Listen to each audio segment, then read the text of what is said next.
So I built that app on Rails on a plane, on a 10-hour plane ride.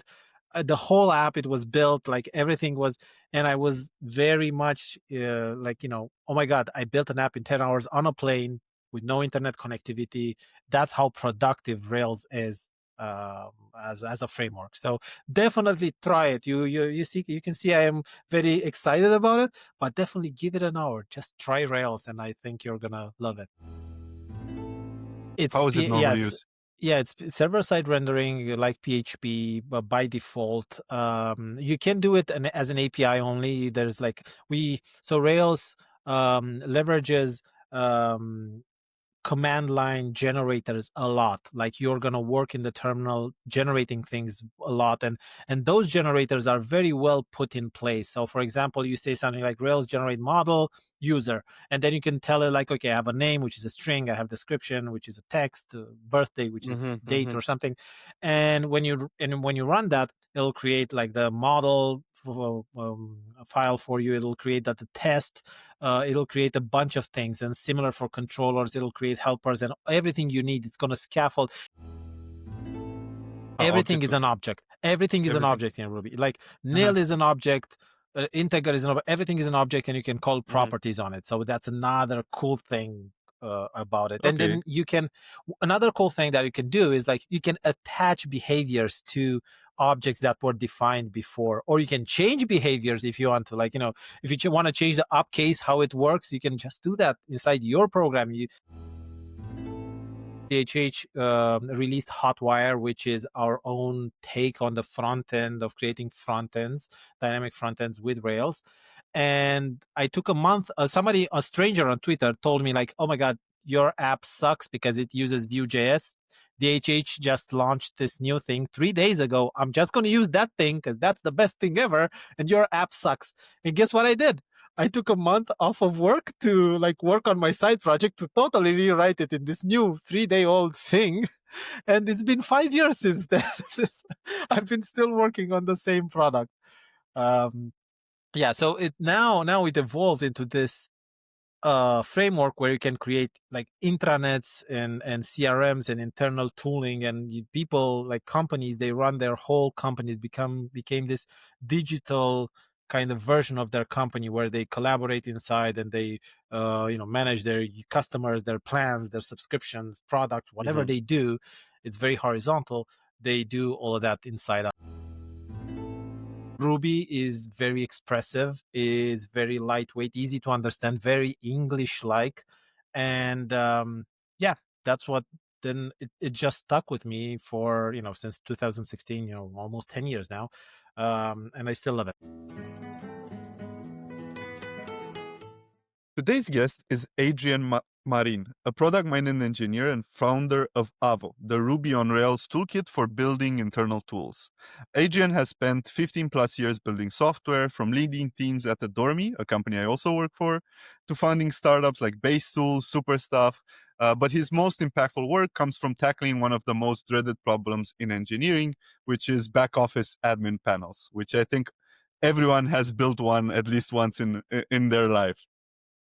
Beyond code, Adrian also builds community as the host of FriendlyRB, a Ruby conference with a focus on collaboration and developer happiness. Welcome, Adrian. Thank you for joining me. Hey Dan, thanks for having me. I love being here. How are you, man? Good. I'm so happy to have you. I don't know, spoiler alert, but me and Adrian have worked together, I think 2 or 3 times in the past. Yes. So it was maybe 10 or 12 years ago we started working together. When I was starting out, I think you were starting out a little bit. So we have quite a history together. So it's a cool episode. That's true. I was gonna start with the first question is always like, what made you start programming? What was the first step?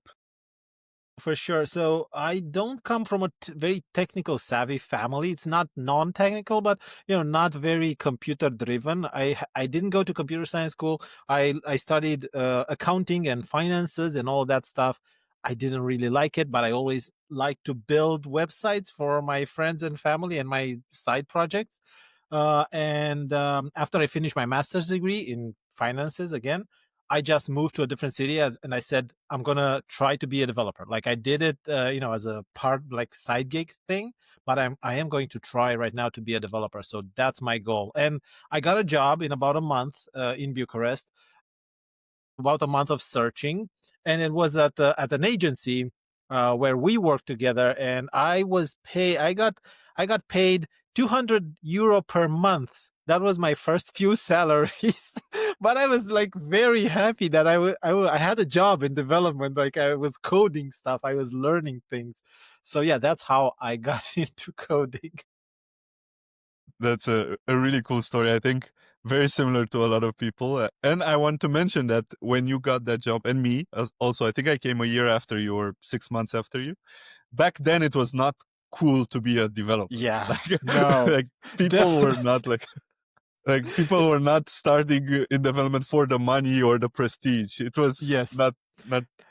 There weren't any like big startups or like funding rounds and like raising investment. Nobody heard about YC. I didn't hear about YC like until maybe, I don't know, 5, 7, 10 years later. So it was like a very niche job. I remember everybody was telling me like, you know what everybody was telling me? Oh, so you're that guy that copies templates off off of the internet and makes $300 worth of website.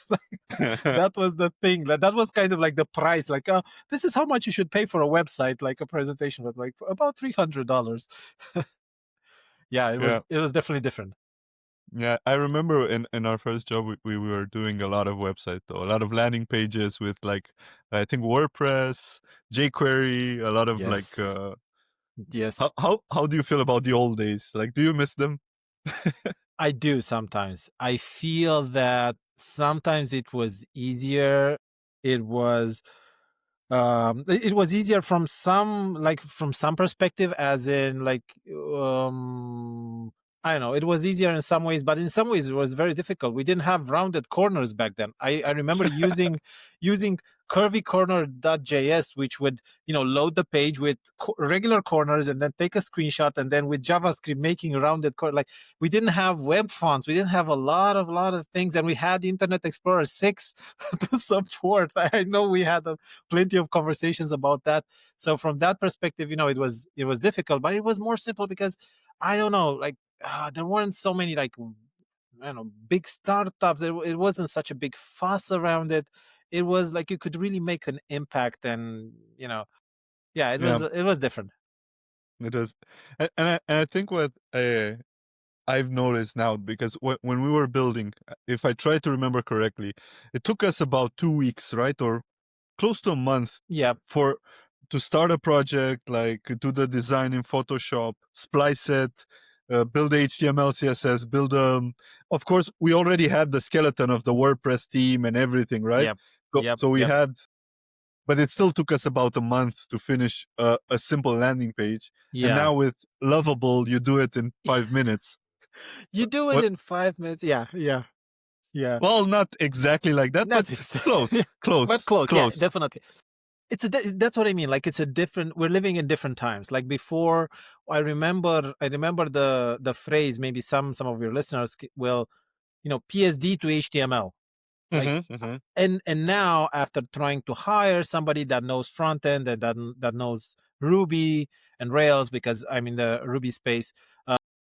I try to hire somebody that knows HTML and JavaScript and CSS. I remember we had that on the resume. Like, you had like levels of CSS, like, you're moderate or low or like very high or whatever. But now everybody knows React. If it's front end, you have to know React or Vue or whatever. But and then on the interviews, it always like comes back to like, okay, but do you know CSS? Do you really know about how CSS works? Do you know about how HTML works? What the DOM is? And I feel that kind of those things, they got lost somewhere in the translation. Like, everybody does React. Oh, it's virtual DOM, and it's re-rendering and whatever. We worry about different things, but still, Mm-hmm. I have this idea that some people don't know what the DOM actually is, or how it works, or like the tiny intricacies, or like tiny intricacies of CSS, how to make things more specific and so on. So yeah, that's how times have changed and shifted a little bit. Do you Yeah. feel that? I do. I feel like I remember I was talking to some people at the conference back then. I don't remember which conference. And there were people that were doing just this job. They were called Yes, splicers. I don't know. yes, Just PSD to HTML and CSS. yes, That's were their yes, job. And they were doing this Monday to Friday. And now, this job no longer exists. You're supposed to yes, code more. Like, yes, obviously, the web has evolved. Everything is yes, more interactive, more fun. You can build so many things just with yep, CSS now. You don't yep. even need it, Dude, which I CSS is really crazy. really love. Yeah, Yeah, yeah, CSS is crazy nowadays with custom functions and properties and stuff. Um, yeah, and now why I'm saying that it changed a little bit because you can have Figma has an MCP server, yeah, and you can use that MCP server to build your UI, or there are plugins, or you can do, I think, Figma to Frame or like to something. There are plenty of plugins which will give you the React version of your Figma file. And at some point, like in the first time I heard this, I was like, I think this is what's happening with AI right now with vibe coding and developers. We get this big pushback, like, it's not going to be the same, it's not going to be perfect, like the AI won't be able to do it perfectly or whatever. But nowadays I think it doesn't really matter that much in some scenarios. I mean, there are some startups which love, pixel perfect things, like Linear, they have like the most amazing, homepage and everything, and they want everything to be pixel perfect arranged, and Clerk and hmm others. But in like the rest of 98%, 95% of cases, people don't really care, like, and to be honest, I think nowadays as well, like, you would do PSD to HTML. It wasn't always perfect, it wasn't always no, exactly the same, right?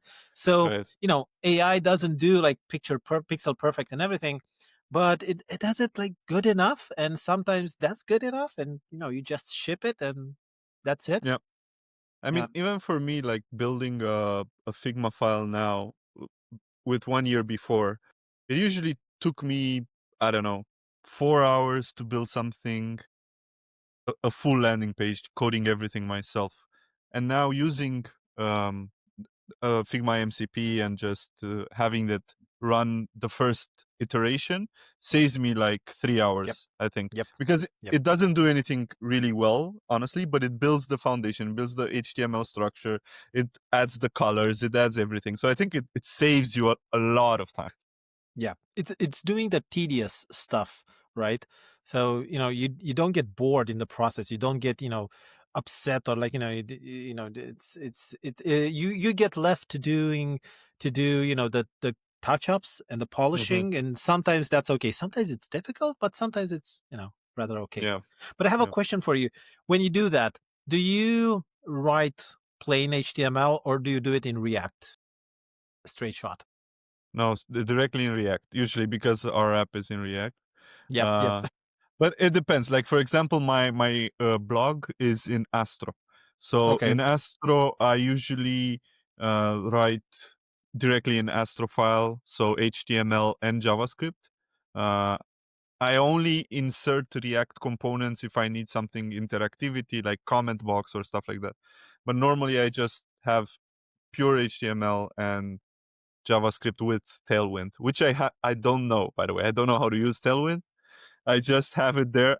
I can figure it out. I can figure Yeah. out what it means, but I don't Yeah. know it by heart. I remember when we started up, we were using Bootstrap, and then Bootstrap 3 came along, and it was Yeah. sort of the same as Tailwind, like a Yeah. predecessor. Utility. They had some utility classes, which were great when yeah. Yeah, but I think Tailwind is Bootstrap on steroids, right? Like Yeah. you can do so much stuff. Exactly. You're So, a fan of Tailwind, too. oh yes, definitely big fan of Tailwind. And after, like, how it is after you learn a little bit. So okay, so definitely when there's a new technology coming up, you have to learn it. So that's a big hill. But my personal perspective, and from what I observed, there's also this thing I call it vibing with that technology. So not vibe coding, but you like that technology, you can think in that technology in those terms, right? So that's why we hmm have people that are doing Lisps, like Clojure and some other pieces of or functional programming. and some people like myself, I can't, my brain can't read that. And you have some people who do Ruby, and some people who do JavaScript, and some people, so it's the same thing. If you don't vibe with that technology, I think at some point it's going to be difficult to understand it and to pick it up and adopt. True. Right? But Yeah. when did you fall in love with Tailwind? Like, convince me. I'm really curious. What It was, do you like about it so much? So I think I started using it before version 1, like 0 or point something, maybe I'm sure it was for a hobby project or something, but I picked it up pretty fast. I remember, I think the first-ish project that I built, kind of like production ready, it was during COVID. So I worked on a website with a team called helpwithcovid.com. And the biggest person behind that website is Sam Altman. So I don't want to brag or anything, but we were trying to we were trying to do big things, and we did help a lot of people and teams, do that were struggling with when COVID popped up, to bring masks to them, and then to do a lot of nice things, like usually in the United States. But that was the first project where I used Tailwind, and it was, how it is when you discover new technology or new framework, you just want to dig in, like, yeah, okay, I can do this. Oh my god, this is so amazing. Oh my god, and then you figure out patterns, then you figure out all kinds of other things. So that was, and I think it was version 1-ish. So 2020, I can't remember when. I don't remember exactly when it was launched, but 2020, I think that was the first production website. And why do I love it? It's just I'm vibing. So I think it's a little bit no, I think it's a little bit tied into how I work. So I don't we don't have, at AVO and the teams where I work, we don't really have front end teams and back end teams. I never worked in this like full React kind of ecosystem where everything is React, and then you have like styled components maybe, and some other things that maybe work a little bit better for when you're in this whole ecosystem. Because I heard, like, with styled components, you do things a little bit differently. So I never did that. I was always in between, like, Laravel and Vue, or like Rails and Vue, or React, or I did React with TypeScript and a little bit, but never in this full on, like, we have React people, not front end people, React people, right? So the way I did it, why it really helped in my type of workflow was that I was like, I had like a Figma file, or sometimes I didn't have a Figma file, but I had some screenshots, because that's another thing. You probably remember, I like to steal things from different websites, and I just I need a way to actually implement those things that I have in my head, right? Or I have those screenshots. So having Tailwind there, not having to think about how to name the button class, or the button, the panel header, panel header title, or whatever, and just being able to place everything in one canvas, which is HTML. That was just freaking awesome for me. So it's to me is like better than going into dev mode in Figma and copy pasting everything from selecting elements, which sometimes they don't work for me very well. Maybe I don't know how to. So it was mostly, I think, tied to my type of workflow. That's why I it's a very good tool, very powerful tool.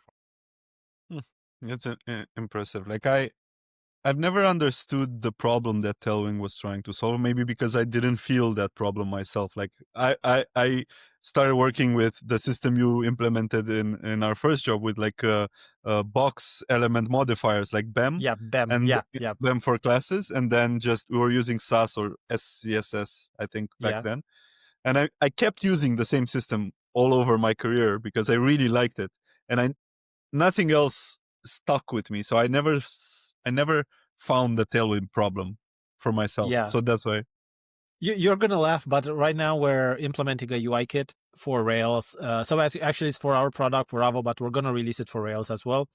And I am kind of getting back into BEM, into block element modifier, but still with Tailwind. So it's kind of like Daisy UI. I don't know if you ever use Daisy UI, but they have this, they start, I think they found this sweet spot where they start from Tailwind, but they implemented this Bootstrap like UI kit. So it's like basically Bootstrap, but on Tailwind. So you can use BTN primary and everything else, but then you can add a Tailwind class in there, and it will just work because everything is in that system, right? So I definitely check it out. It's not paid sponsorship or anything. I really love it, and we want to do it in kind of the similar fashion because I think it, you can create those primitives which you definitely need with BTN and BTN primary and everything, because I don't really like creating those long ass components either. But then if you need something from Tailwind, like, oh, I want to space this, or I want a little bit more padding for just this button, you can just throw a class in there. You don't have to go switch back to CSS. You don't have to think about, what to do. Just throw it in there, and it's fine. Yeah, that's cool. So it's basically atomic CSS, more or less, right? Yes, basically atomic CSS. Yeah. But but one of the most important things is I work in the same canvas. It's HTML. I don't have to move and change context and everything. So that's how I think about it. Moving a little bit back to what you said, like, we started with Laravel and WordPress and PHP, and then I don't remember, I think at Dormy also PHP and Laravel. Yep. But now you're a full-on Ruby advocate, let's say, like you're a superstar. What made you switch? How did you switch? It's your fault, actually. I think you remember this. It was probably 2016, maybe. We started running together. Remember we were going every Tuesday in a park. We were running for 7 kilometers or something.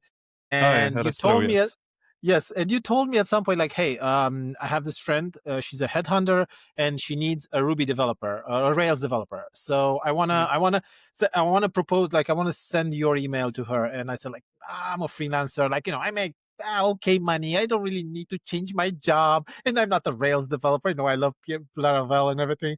And they said, come on, let's try. I said, okay, fine, let's see what happens. And there was this guy, a Romanian guy.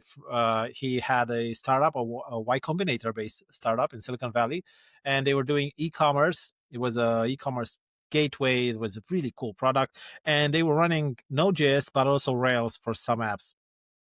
And I remember I had this interview with him. He said, like, hey man, we need somebody that's a go-getter. That person has to do stuff, like, whatever.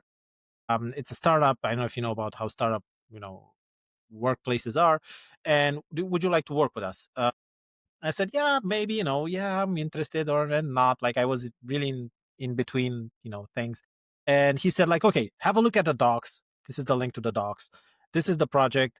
You tell me, let's talk in 2 or 3 days and figure it out and see where we are. And I had to look over the docs, and it was a really, really cool product. It was this API gateway. We built these robots that could, like, place orders on shops and read product information and check the shipping status and everything. And you would be able to use one API to place orders and, like, to do all this product management in thousands of stores. So it was a really cool project. And I got back to him. I told him, like, oh my God, this is amazing. You did this and you did that. And I think this is great. And we can improve this and that. And then he said, okay, awesome. Okay, let's start working together. And I was like, I don't know. And then he told me, like, I want to pay this much. And it was like a lot of money. Like, back Silicon then, Valley type of money. Yeah, yeah. It was probably, a low salary for Silicon Valley, but for us, it was a lot of money. I think it was maybe almost 3 times what I was making, and it was like a big amount. Now, if you tell somebody this amount, it's like, oh yeah, I could get that. But then back then it was like, I remember I was talking to my wife, and I was saying, like, what the hell are we going to do with all that money? Like, what, like, actually it was. So yeah, I said right away, I said, okay, yes, let's start, let's do it. I don't care.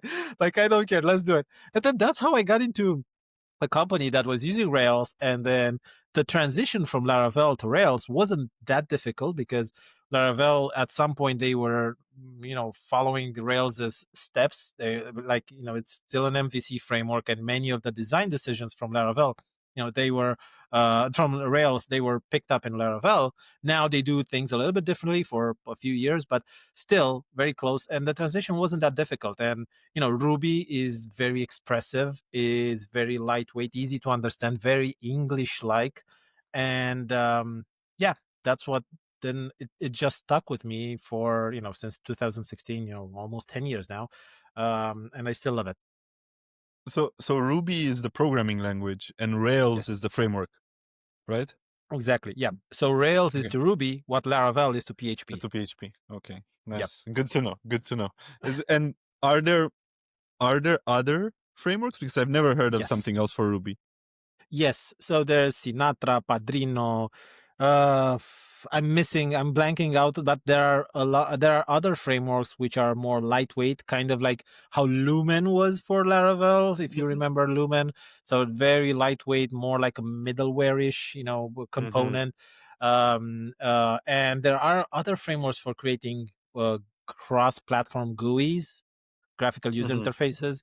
There's even a framework where you can create music using Ruby. You have like loops and you add things, and then you can hook it up to your mixers and do all of that stuff. We actually have a talk at We had a talk at FriendlyRB with somebody that built that, and we even have a framework to build games. We have another talk at FriendlyRB if you want to check the Ruby events website to actually, you can build real life Ruby games with Ruby.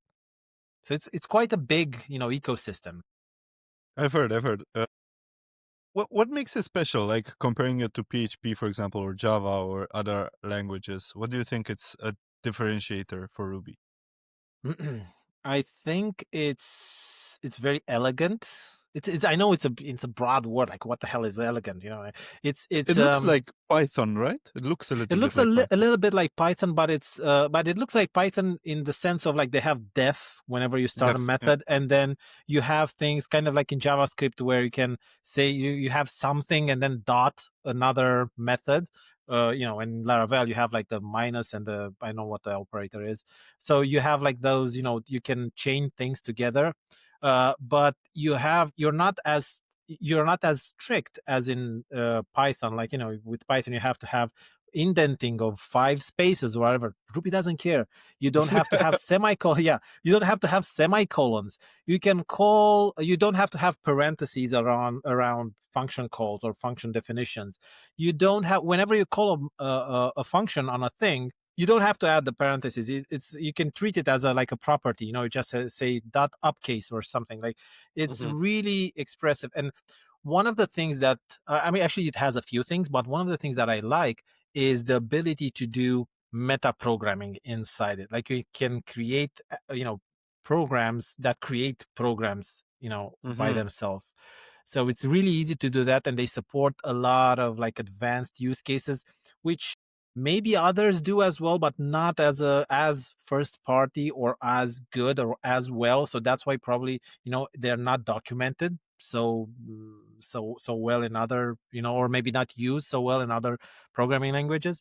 And for example, they have this what do you call it, thing called a block, which is basically, if you're doing JavaScript, it's like anonymous function, but you can easily pass it around. It's a little bit different, and you can call it inside different contexts, and then you basically call this function, and whenever you use this inside this block, you use the context where it was called, or you can select which context. What is this? Like, it's very, very, you can see I'm not a computer science person, so I have a hard time explaining these things. But so again, It meta sounds great. programming. Yeah, right. Yeah, so it's very expressive and very English like and easy to pick up. And yeah, it's really, really Is it easy to do still, some things. is it object oriented or more Yes. functional? Everything Object. is an object. Everything is an Everything. object in Ruby. Like, nil is an object, integer is an object. Everything is an object, and you can call properties on it. So that's another cool thing about it. And Okay. then another cool thing that you can do is, like, you can attach behaviors to objects that were defined before, or you can change behaviors if you want to. Like, if you want to change the upcase, how it works, you can just do that inside your program. So which opens up, it's called monkey patching, but then it opens up a different weird, set of problems. But you have that ability if you want to do it. Love it. So you've built, I think, 3 startups now, or been part of like more than 5 already. I know you love startups. You love the startup ecosystem. So tell me about AVO. You build it using Ruby to solve a specific problem for the Ruby ecosystem, right? Yeah. Okay. AVO we call it right now a toolkit for building internal tools and admin panels. It's kind of like what Nova is to Laravel. So in 2020, when I started working at Adormi, we built this whole new product and division inside the company. And I used Nova to build the internal tools. And we moved so freaking fast with it because it's very polished. And I said, like, oh my God, Rails is amazing on building apps. If we had something like this, which was very polished, then it would be like, the rocket ship framework. It would be amazing. And I started building it just to see if I can do it. Right. So I wanted to see, okay, can I make an easy way, like, to create, like, an iteration of products? Like, I want to see all the resources, all the records. And then I did that for about 6 months, as a side thing. And then in December, DHH, the creator of Rails, released a new thing. In the beginning, it was a Vue.js app, SPA with a Rails backend. But then the creator of DHH released Hotwire, which is our own take on the front end of creating front ends, dynamic front ends with Rails. And I took a month. A stranger on Twitter told me, like, oh my God, your app sucks because it uses Vue.js. DHH just launched this new thing 3 days ago. I'm just going to use that thing because that's the best thing ever. And your app sucks. And guess what I did? I took a month off of work to, like, work on my side project to totally rewrite it in this new 3-day-old thing. And it's been 5 years since then. I've been still working on the same product. So it now it evolved into this framework where you can create, like, intranets and CRMs and internal tooling, and people, like companies, they run their whole companies became this digital kind of version of their company where they collaborate inside and they manage their customers, their plans, their subscriptions, products, whatever they do. It's very horizontal. They do all of that inside out. Yeah. I looked at it a little bit before when I was looking for the same solution for me, but in Go. So we build our app in Go, and we wanted to build a tool, a back office basically, and we eventually connected it to Basecamp. Yeah. Base Dash, yes. Dash, yeah. It's a good So product. so other people can have access to our DB, but it's not that, It's not. right? Yep. Like you I wish I could just plug something in. It connects to all my models that I have declared, and then it generates an admin panel. And I know this is what AVO does, which I think it's insane. So funny story, after I launched version 1, the rewritten version, I applied to Y Combinator. I got a few interviews. They said, Pisica. So funny story. So after I finished version 1, this rewrite, I applied to Y Combinator. I got a few interviews. I told them, like, hey, I built AVO. This is the Ruby thing, but I want to build this whole big thing for, TypeScript, Node.js, because that's where the money is, where the market is. And they said, oh my God, that's amazing. Do you have anything? Like, I don't, but I have this idea. And like, okay, go and build it. I'll see you in the fall, and let's talk again. And guess what I did? I took my brother, who's a developer as well, and us two developers, we started building this thing, which was an open source base dash alternative. So we actually built that. Of course, it wasn't as pretty, but you could connect, like, Stripe and all kinds of different data sources. And we applied to YC again. We got a few interviews. They were like, we're really impressed about you, but you don't have this problem. You built a solution without a problem, and we can't really fund you right now, but go get some customers, figure out the traction, and then come back to us. And we tried to do that for a few months. Nothing, base tool, it was called, our tool, didn't work out. But AVO started getting, customers and requests and feature, and we said, like, okay, screw this, we're going to get back to AVO because it definitely solves a problem. It's definitely a product that people need and want. So we got back into building AVO because it was definitely more powerful to have access to all of your methods, your models, you can override the views. It's much more powerful than hooking up your database to something that it doesn't have that power. You don't have access with the code inside. So sometimes it works with base dash, kind of like UIs, but sometimes it's too little. It's not as powerful. Got it. And tell me about Hotwire. Like, what it is actually. I've never used it, never heard of it, never saw it, but I know you love it. So tell me more. So Hotwire is Rails's take on building dynamic front ends, or let's just call them front ends. So Maybe some folks are familiar with Livewire. It's different. It's a different type of wire. So the way Hotwire works, you push in some JavaScript from the framework that which loads on the page, and then similar to how HTMX does it, I really feel that HTMX took a lot of concepts from Hotwire. You can have a link and tell it, hey, whatever comes back from this link, which is HTML, you just put it inside this box. So you have this full page where you have, I don't know, maybe a chatting interface or something, and you have this sidebar with a list of chats, right, on ChatGPT. Whenever you write that first chat and you hit enter, you get some HTML from the server, and that gets pushed into like that chat list section over there. And you can do things like replace, update, append, prepend, and you can do that in just some boxes, or you can replace the whole screen, or you can actually go with custom actions, we call them. It's turbo actions, turbo streams, where you can have some JavaScript assigned to it. So you can say something like, start this, what do you call it? Like if you want, you have this alert, alert JavaScript library, which you add alerts using JavaScript. You can write this JavaScript, and whenever you click the button, you just tell it, hey, start an alert with this body on it, and it will do that. So basically, it's doing very little JavaScript on the developer side. The framework does most of the work, and the developer just learns a few patterns of what data attributes to add to different elements in the UI. Did that explain it nicely? A little bit, a A little little bit. bit. Is Okay. it so? Is it on the server or is it on the client?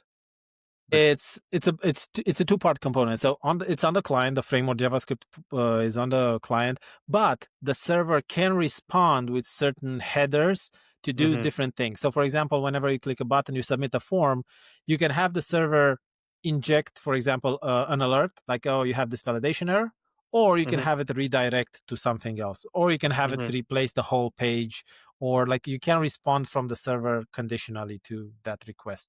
But usually, how people use it is you click a link, for example, and then you get HTML from the server and you replace the whole thing. But the beauty of this whole ecosystem is that you, as a developer, don't have to think about rewriting, the DOM using JavaScript. You just so, for example, whenever you click a form, like you click a button to go to a page, you don't have to write a specific bit to actually, this is going to be the change on this website. You just, on this page, you just write the whole page, and it knows to splice that bit up and put it inside. So you, as a developer, you just write your website like you usually do. You add a few data attributes, and it takes care of like, okay, I need to take this bit and put it here. I need to take this bit and put it here. So it's all done through HTML rather than JSON. It reminds me a lot of Quick. Have you used Quick before? No, I haven't dove It, into that. it's a JavaScript framework. Obviously, it's made by, I think, the guy who also made Angular, and I think Steve from Builder.io is also involved in it. So the whole idea is how it does reconciliation on the client. The idea is that it knows how to. It's exactly what you said. Like, it doesn't ship the entire JavaScript inside of a bundle for the client, but it attaches it to elements. So on a button, you have an on-click method that dynamically imports a piece of JavaScript that will run when you click that button, which is sort of cool because apparently it's the fastest. I've never used it, but it's interesting how they did it. And Hotwire sounds very, very similar. Yeah, it's very similar in a few bits, but again, like, you don't, as a developer, you don't have to write JavaScript. You just have to rewire your brain a little bit to figure out how to change things on the page. Yeah, but it's a That's really pretty cool. cool way. I haven't really seen, like, HTMX, I think, is the thing that comes closest to Hotwire. I haven't seen anything else doing this pattern. So you're now part of the Ruby ecosystem, right? You love it. You go to conferences. You host your own conference in Romania, friendly.rb. What you? Yeah, I call it friendly or FriendlyRB. FriendlyRB. That's Yeah. really cool. Tell me about it. Like, what made you start a conference? What's your favorite conference to go to speak at? So yeah, so I started. So definitely, I went to conferences before. I think we went to some together like 10 years, Hmm. 12 years ago. How But to web, right? how to I yeah, remember how to yeah. how to web. Actually, no, it was um it wasn't how to web. It was something with web, but it was a web based, because how to web now is like more about investors and stuff. And Okay. but it was God damn it, I'll remember. But But it was I definitely web. remember we saw together Vitali, right? The guys from Vitali, Smash yes, Massive, yes, that, yes, and he Passion blew our Magazine, mind with what he was yes. doing in emails. Right, it Yeah, was yeah. amazing. Yeah, that's what I mean, different times. But I restarted going to conferences in 2023, I think. I went in Poland to speak at a conference, and then there weren't too many around because COVID hit. And I thought, I just tweeted at some point, like, hey, would anybody come to Bucharest if I put on a conference? And everybody said, yeah, well, how much? When? Yes, I would. La, la, la. And then I started speaking to other conference organizers. And at first I thought, oh my God, this is going to be too difficult. Like, you got to find some speakers, you got to find a venue, and then, it's going to, people are going to come. And then I announced the conference, and then a few other conferences announced around me, like big conferences. They just started, like Rails World, which is now the flagship conference for Rails. They were just 1 week after us, and Yuruko, which was another big conference in Europe. They announced a week before us, so we were like squeezed in the middle. And I was like, "Oh my God, what am I doing now? Like, who's gonna come to my, you know, small conference when they have these big ones?" But it just turned out to be perfect, because we started doing this thing, we call it the Ruby Triathlon, which means that we travel together and we do stuff together. When we go to three different conferences 1 week after another, because that's how we set them up in September. So we do, this year is going to be Rails World, and then FriendlyRB, and then Yuruko. And again, it's just connecting to the community a bit more. And getting back to Friendly, I just figured out, like, hey, I can do this conference however I want to do it. And we're gonna have talks about Ruby and about Rails and about tech, but we are gonna have different talks about different things. Like last year, we had people like Romanian dancers come and dance on the stage, and taking people to dance, like actually, what we do at weddings and stuff. So everybody was The like, oh my Hora? God, this is the Hora, exactly.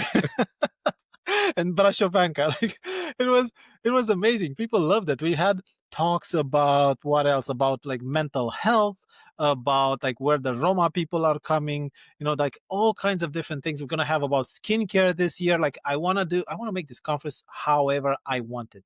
And we were thinking about the name. And again, we could have called it Bucharest RB or Romania RB or something. I said, like, what if we call it Friendly RB? And that just set the tone for everything. Like, only friendly people, only cool people, like all the cool people on Twitter that I followed, everybody wanted to come. And we sold out like event after event. And we had like such an amazing conference, such amazing events for the past 2 years. And the next one is going to be this September, 10 to 12.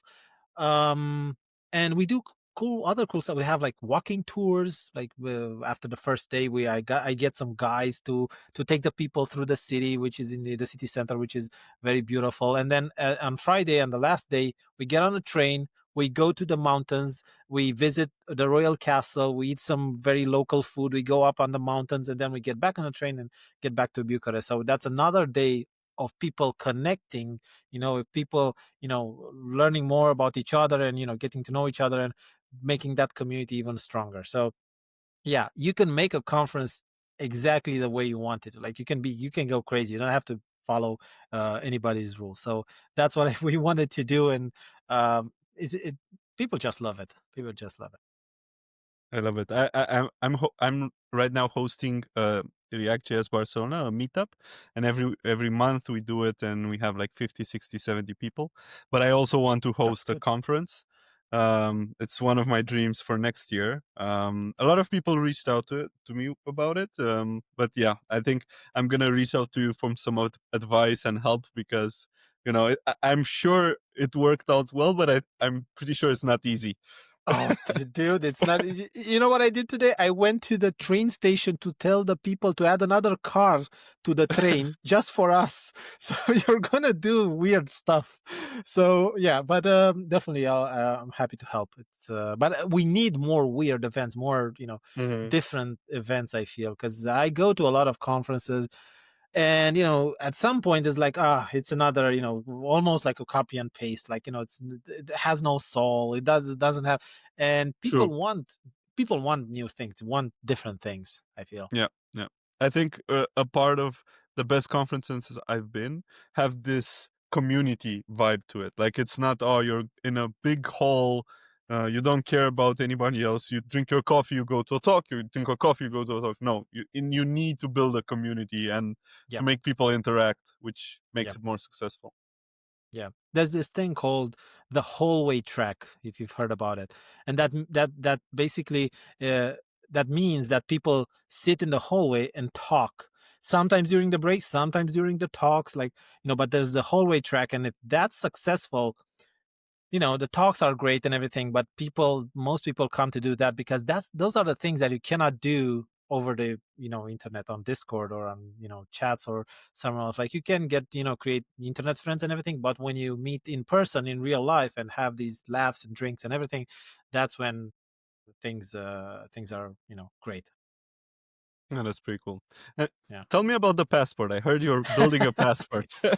So you told me this is going to go out 6 weeks from now.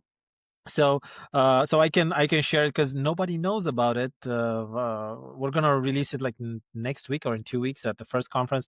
So yeah, I go to many of these conferences, and I meet a lot of people, and we were thinking, me and a few friends, like how we can make this even more memorable. Like how can we make this in real life event even more? And we thought, oh my god, let's build a Ruby passport, because people go from conference to conference and they kind of collect these memories, but there's nothing in real life to actually, or digital, like to actually mark that. So we created this Ruby passport, it's called. This is the second sample. We have the first sample as well.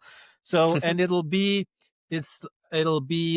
have like your name and your photo, and it'll have a few informations about you, and then a QR code and an NFC chip, so you can like tap your phone and connect to that person over the internet. So we're going to have like kind of this social network where people are going to be able to maybe friend themselves, and then you can go from conference to conference. You can get your stamp there.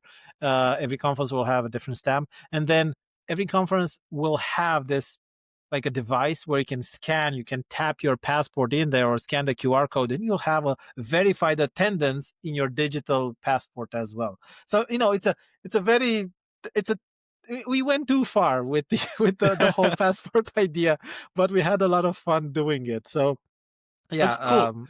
What's yeah. gonna happen when you run out of pages? Do you need to make another passport for You yourself? probably will need to get another passport and claim it and everything. So I hope this is going to be a tradition that is going to stick for years and years on.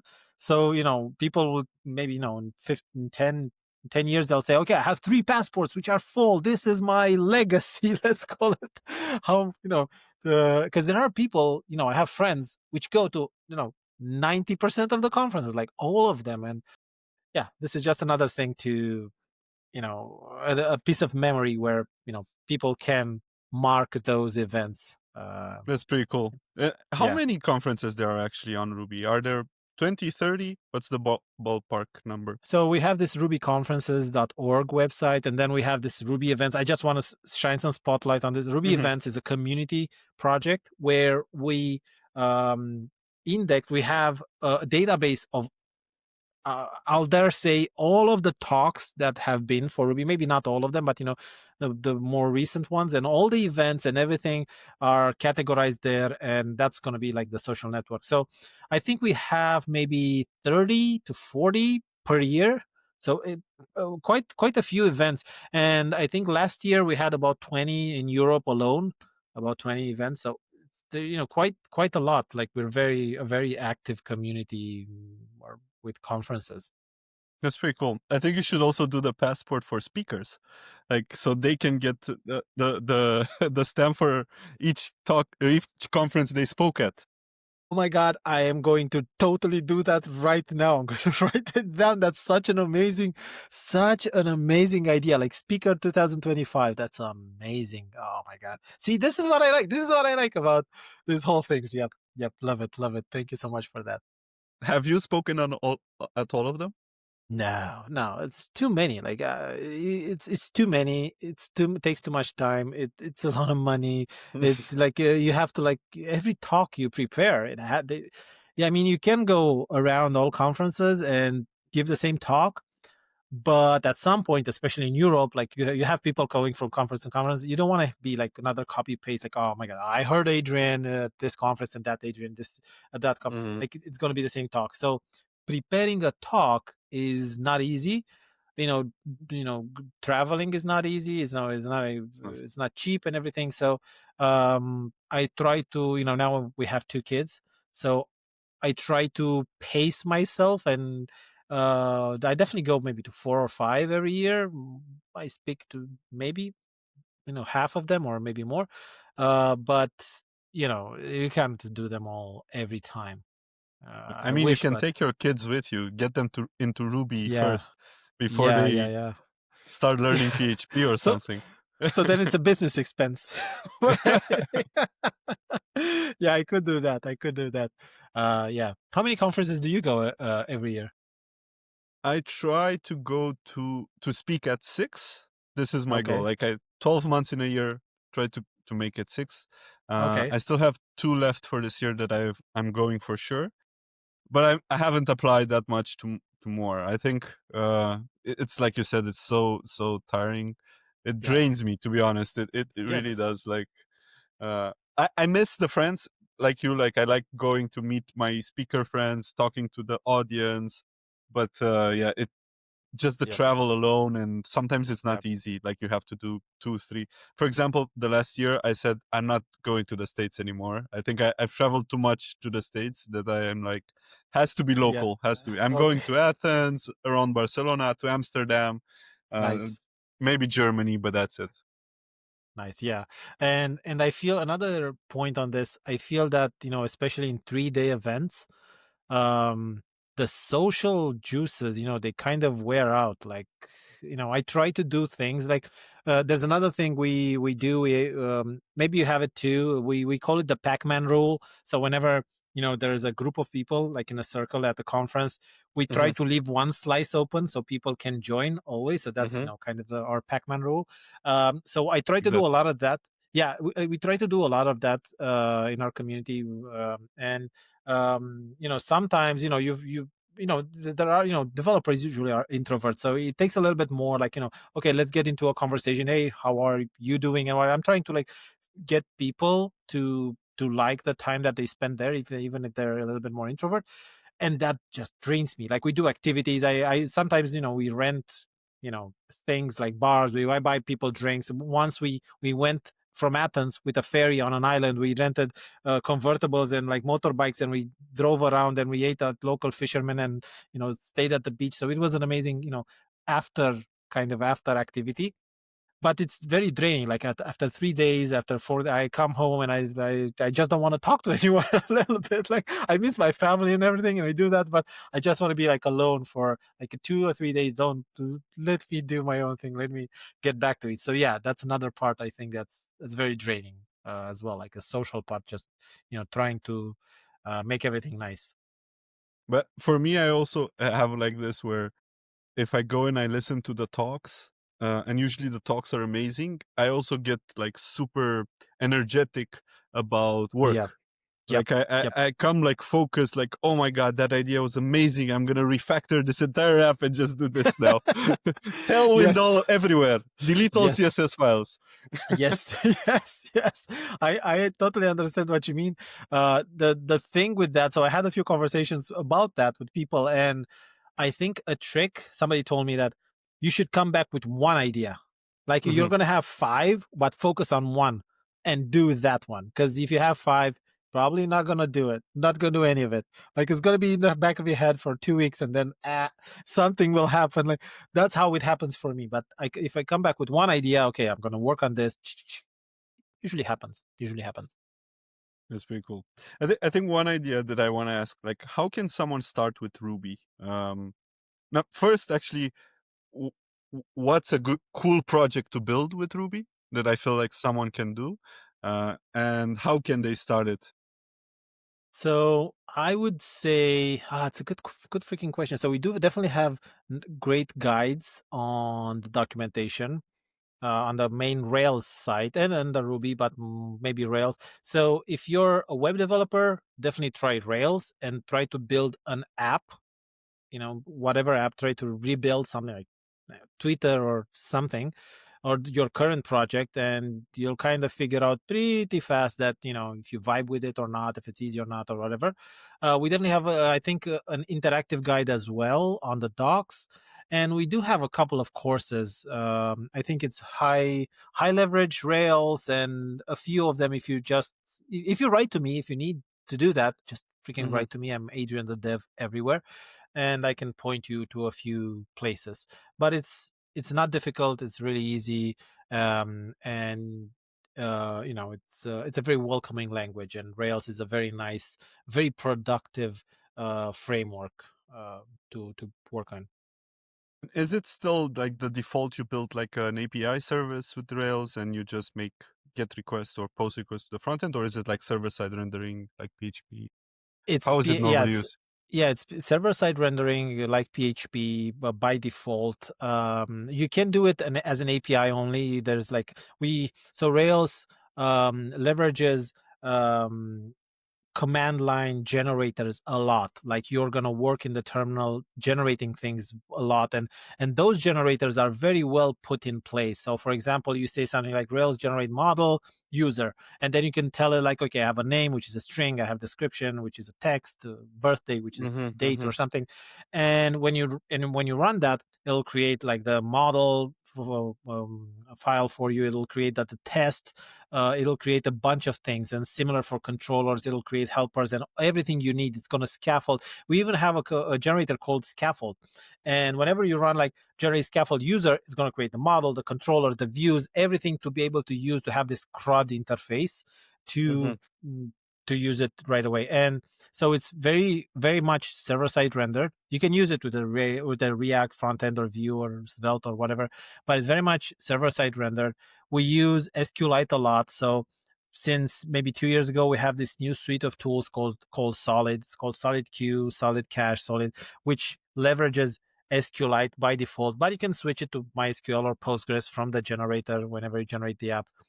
mm-hmm. What else? You can, like, all the generators have support for Tailwind, for ES build, for you can add Vite, like all kinds of like new things and modern things. If you want to do that, you can do it. We have this nice templating system for the generator. So for example, for AVO, you can run one command, and it will install AVO in your gem file, which is like your package.json file. It'll run the bundle install. It will generate the initializer, which is the configuration file. It will add the route. So it's very, it's bring your own stuff.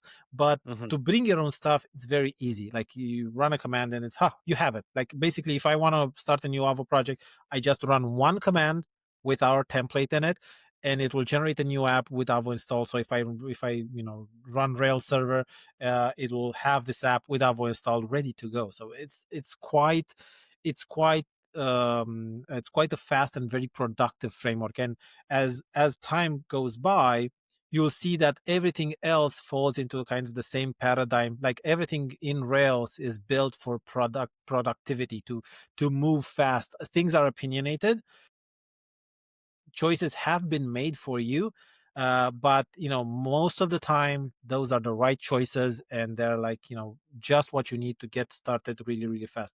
For example, I don't know if you remember, but in 2000, I don't know, 18 or something, we kind of started the startup together, the All right. Houston watch, yeah. So I Yeah. built that app on Rails on a plane, on a 10-hour plane ride.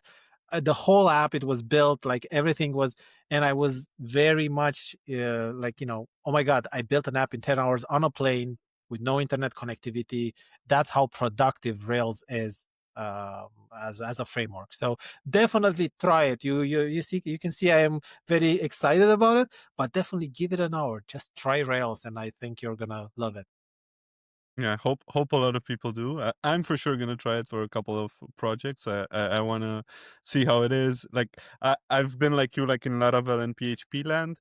Then now I switched to Go. I love Go so much, Yeah, but I want to try something else. I want to see how it is.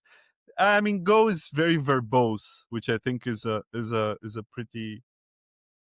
I want to try this thing where I just scaffold stuff like yeah, in Angular. I yeah, remember in yeah. Angular had the same thing, right? You Yep. scaffolded everything. Yep, yep. And I think because Rails is such an like it's 20 years old now, and very few like things have changed, but not that much. Very few things have changed. Like Rails didn't invent MVC, definitely, but it definitely was the framework which brought it into like web development, and brought it more into the mainstream kind of thing.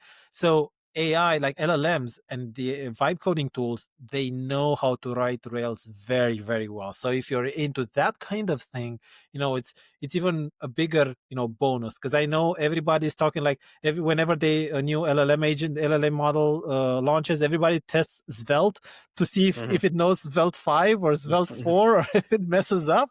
So with Rails, you're going to be good. So I vibe coded some things like last week. Even an iOS app, like with Rails, you can have Hotwire native is called. So it's a different Mhm, gem. It's first party, where you can create iOS and Android apps. And you can have bridges between like the JavaScript. It's basically like a web UI wrapper. So you can have mhm, things as web, but you can embed things on it which are native components. And I created this bridge to actually tap with the passport, so you can tap on it, and it's going to register the password and everything. But I just vibe coded that with Rails and Hotwire native, so the LLM just knew. I don't know iOS, I don't care about that, mhm. but it just knew all of that stuff. So uh you're going to have this added bonus if you're getting into Rails as well. That's cool. Does it have its own IDE? What do you use to code? Or you use No. Cursor?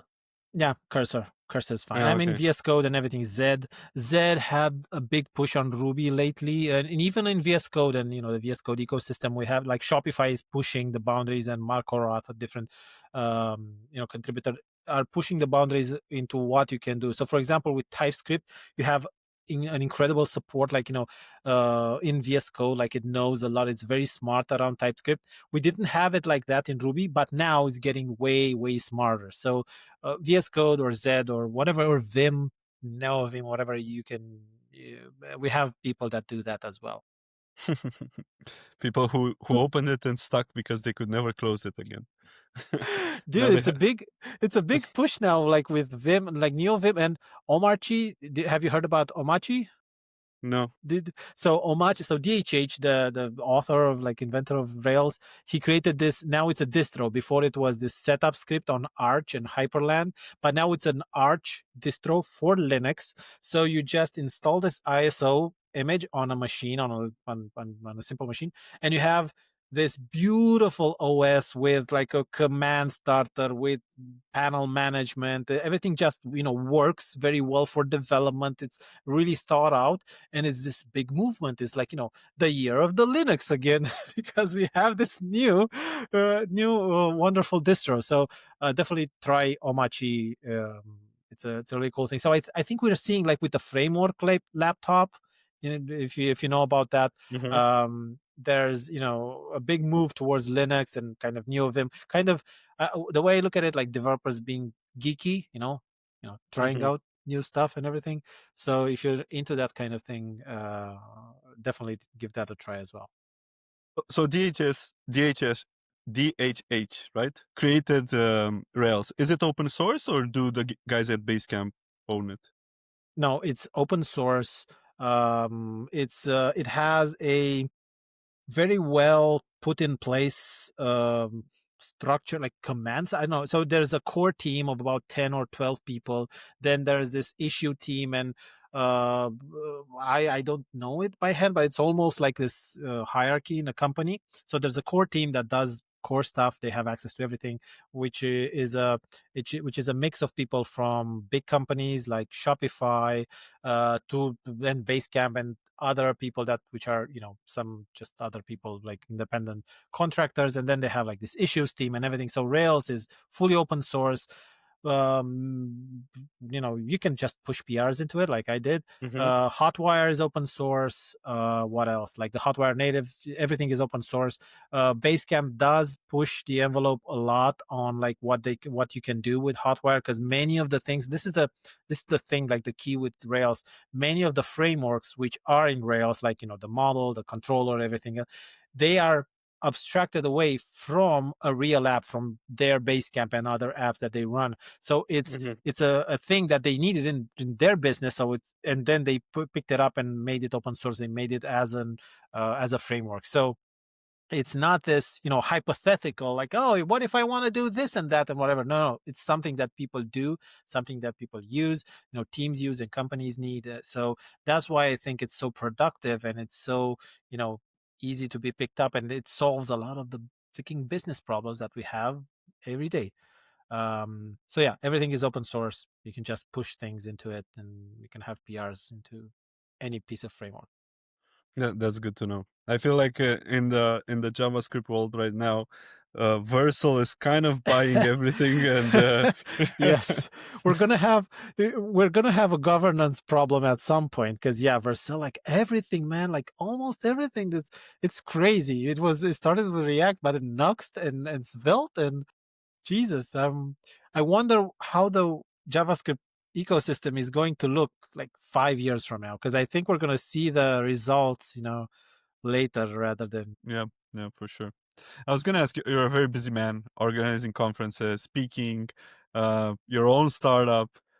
What do you do to like chillax, relax? Like, Great question. Like now, I think I mess around with my son. He's 3 months old, 3 years old almost. We have a young daughter. She's 3 months old now.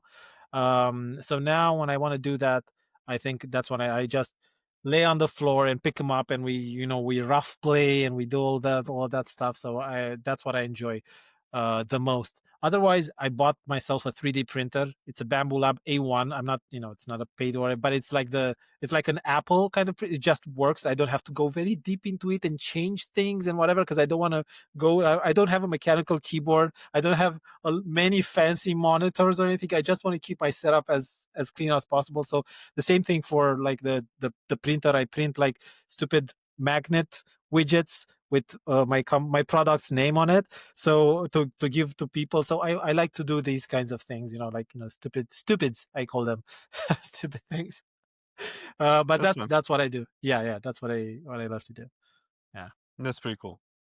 And final question: what books would you recommend people would read? Maybe something with Ruby, maybe not even programming, management, whatever you think. Could be even be romance books. Yeah, for sure. So my day-to-day definitely doesn't involve development that much, so I don't read development books that much. I read many business development books, so Mm-hmm. like from strategy to pricing to whatever. But one book that I definitely recommend everyone to get, it's this one from Derek Sivers. It's called Your Music. Oh no, it's not this one. It's different. So Your Music, Your People. It's called Your Music, Your People. Your Music and People. I think this is exactly it, and it's a very good book to frame kind of um, you know the way I read it is, you can do whatever you want. You don't have to follow in anybody else's footsteps. You don't have to, struggle with decisions because somebody else did it differently, and you are not in the position to do that. Like, you can do your own thing. And he talks about this in Your Music and People. It's this book. He talks about the decisions that he made that were different from what the general advice would be, and how it got him successful. So I try to read it maybe once a year or something to get back into it. But most of Derek Sivers' books are very, very well. But Your Music and People, definitely a great book to get you started. I put it in my cart now on Amazon. I like to to read every book a guest of mine recommends. For me, I like reading everything. So it's thank you again for recommending it. For sure, for sure. If you're getting into entrepreneurship, I would definitely recommend reading this book in your starting journey. Any cool Ruby authors or Rails authors we should search for on the internet? Do you know? Again, I'm blanking out, but definitely check out Joe Mazzilotti if you want to try out the Hotwire native suite. He's the Hotwire native guy. He does iOS and Android, and you can merge. You can have your Rails app as a native app as well. So he recently released his book about Hotwire native. Check out superrails.com. It's like a tutorial website, but with very business, very things that the Yaro, the author, he teaches about. He makes these tutorials about things from his day-to-day job as well. So they're very, very good, nice tutorials. Amazing. Thank you so much, Adrian. Thank you for joining me. I hope my listeners, someone will try out Rails. I know I will. So thank you for coming on this podcast. That's awesome, See man. you. Thanks for having me. See you.